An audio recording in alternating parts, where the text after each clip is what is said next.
Ui.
Nuôi tiệm mua cặp van. Cô thôn nuôi gì?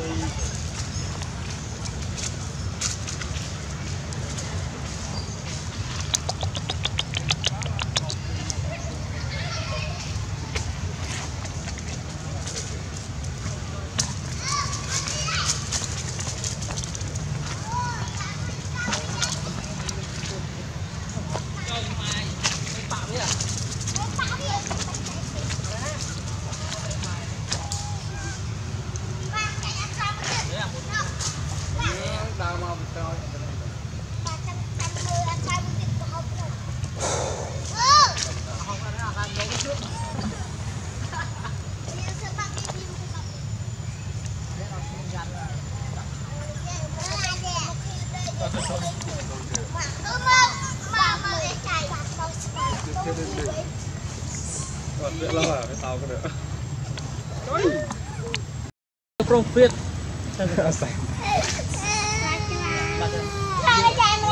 Yang lain ada cerita nanti.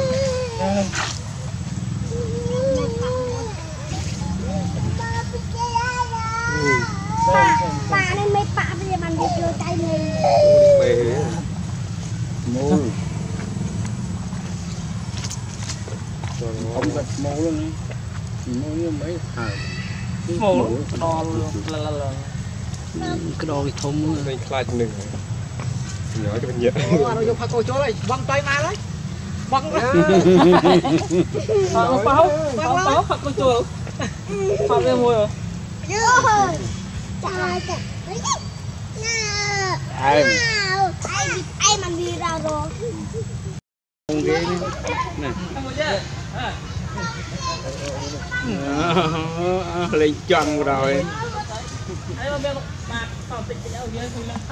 mũi đây cái mình đã rồi cháy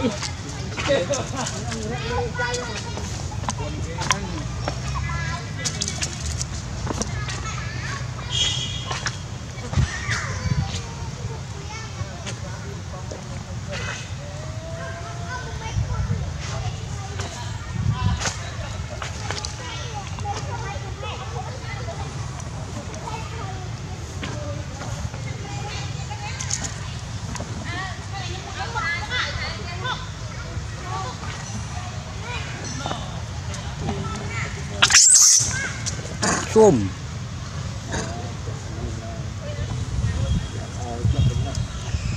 cái bản steel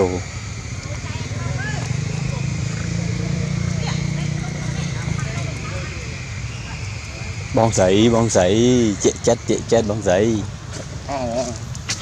chỗ đất này là đã thằng o đây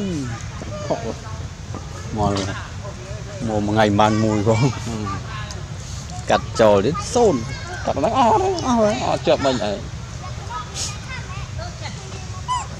thầy là tròn nó mình khinh rồi khinh ấy khinh rồi wow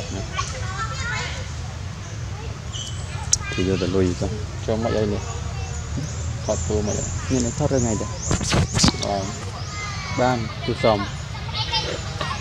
chụp thế vừa tận mình ta nhận ban trâu rồi lưu này đấy trong trăm kinh cứ ban bao cái này lệ ban là pet pam cái cọ cái roi tế về một cặp còn thế đọc thế ban mà ngay mà lắc riêng cặp nó hay này mà lắc đây ngay mà lắc cái ban này từng ban lùi màn buồn cam rồi hai anh chơi ăn một phần là có không lần này thì đập pi đập môi đó đập pi đến lệ này thì đập pi đến lệ lưu khai môn vẫn phải tập đi rồi nào khai được bông rô này nè gần lệ khai được bông rô ngay đi mua đang đi đập pi này là cái rồi mà này còn rồi thế thì thế rồi dùng man để đó phải man đấy ông kia bị cái rồi play cổ cầm rồi về này bấm rồi bấm rồi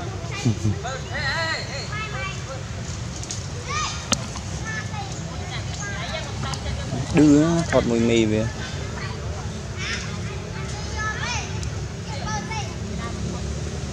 đó này ấy chơi này rồi thoát con ít ăn một phây khề mà đó mà ngao mà mang hay nữa là đi ngay vào phây khề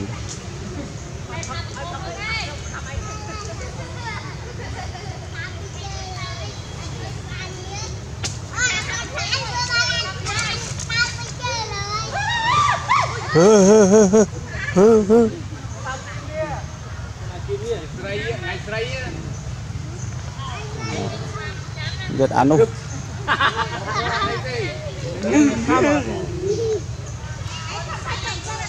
mì crom bên nó có ai kia không cái mì crom bên nó cho mùi kia không nó ăn thằng con đây ơi napa nó quá cặp thì nói đây ơi pa mì bí à nó mê cái đó mì thông nó mì gì tôi nó ăn cái gì nó ăn ơi napa mì việt tế rồi chơi con trăm thương á xịt cả ra